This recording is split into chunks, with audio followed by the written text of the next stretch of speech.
I like to think of the Zodiac as a journey, like the hero's journey through life. So you get born in Aries. So Aries is all about the effort that it takes to get born, right? So that's why it's about being singular. That's why it's about being individual, because everybody gets born alone, right? It's a work you have to do yourself. Even if there's lots of people around waiting to see you come out, you have to struggle through that. So Aries is about that kind of power that gets you born, but it's also about the fragility of a newly born being, right? That's the thing people miss about Aries. Aries are very insecure at times. It's the ram and the lamb. After you're born, the next thing is you encounter your body, right? And that's, that's every newborn has to kind of deal with the fact that they're in a body, and it's the pure sensation of existence. So you get born, and then your five senses come to life: your sight, your smell, your taste, all that. And your sixth sense as well. So Taurus is about embodiment.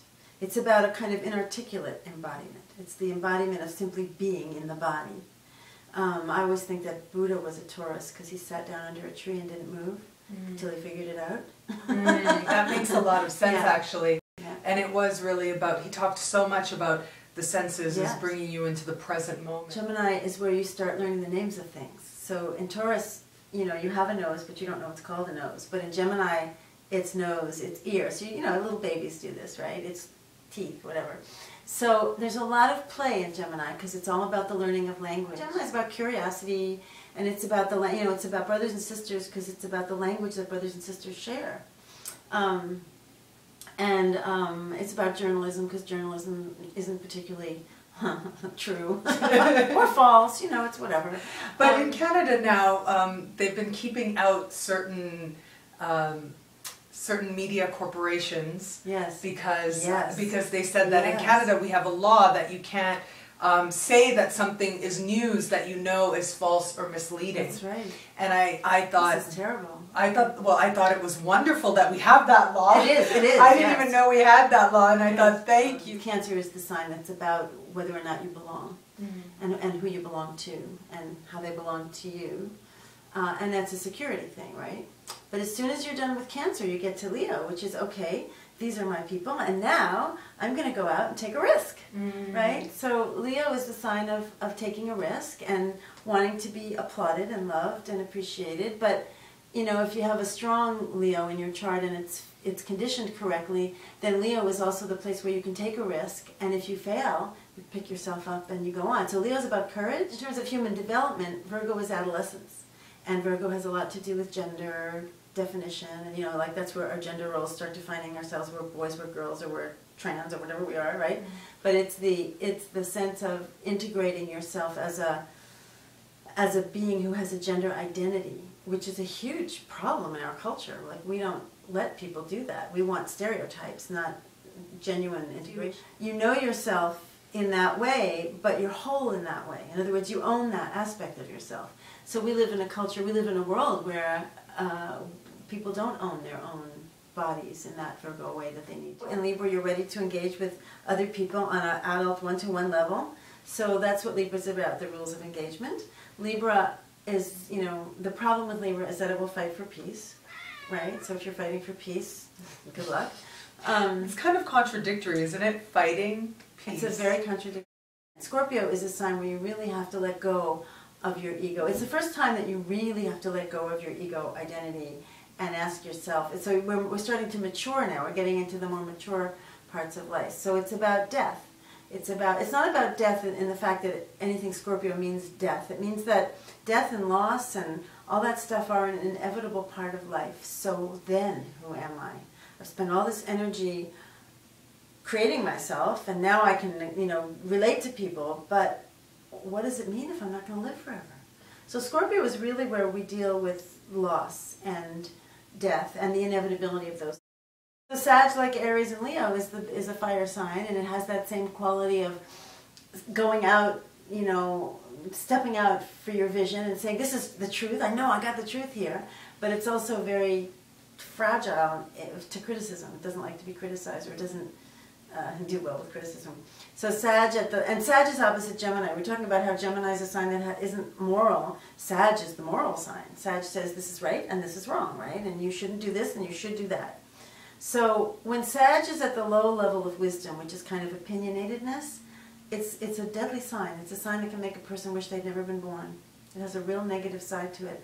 But when it's at the positive end, it's about wisdom. And I think the positive, bear with me, but this could just be my own version, but I think the positive side of Sagittarius is inclusive.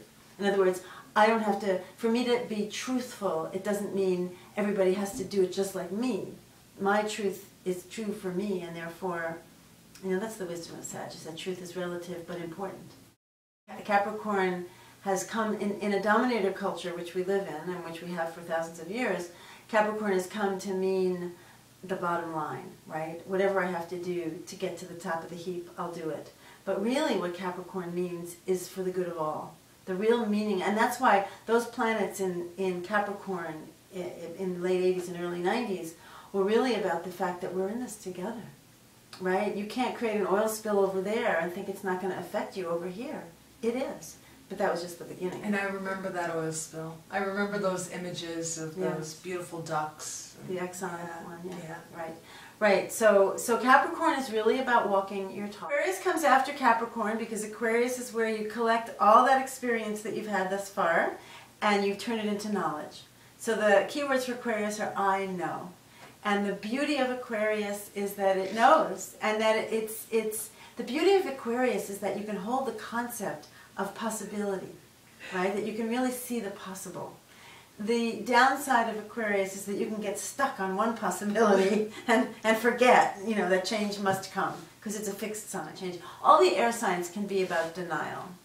And when Aquarius is about denial, it just thinks it knows something that it's not that it doesn't know what it knows, it's that there's more to know. Zen mind beginning. I always find that the hardest people to break through with when I'm doing readings will be Aquarius risings. Not Aquarians, because they don't necessarily like you to know something about them. It's so interesting because Barack Obama has an Aquarius rising, and I remember when, very soon after he was elected, he made a little joke about how he wasn't going to have any, Nancy Reagan seances and stuff at the White House, and then immediately he apologized. He called Nancy Reagan to apologize. That's what called us. I know. And I thought, oh my goodness, why would he even say that? But that is very Aquarius rising. Yeah, right. To say that, I'm distant from that. I know. Yeah. Yeah. But it's a good sign. Yeah, it does. It rules astrology. Or does it? I guess it depends how you look at astrology. There are some people who say that it does. However, lots of people say that it does. Yeah. But I think it's just like we were saying. Every sign has spirituality, every sign is sexual, every sign has love, and every sign has a connection to astrology that's uniquely its own. So Pisces comes after Aquarius. So in Aquarius we collect all the knowledge, we have it all in the library, it's good, and then what? Well, then we let go, because now we know everything. So in Pisces it's the letting go sign. It's where we can fall apart. But it's also past lives, the unconscious. It's mystical. Pisces is a sign that has its very nature is the things that we can feel but we can't explain. So Sagittarius is the things you believe in that you think you know are true because you've read a book or someone told you, or you're a preacher or whatever. But Pisces is the things you know are true because you know them inside yourself. Things you believe in that you can't prove.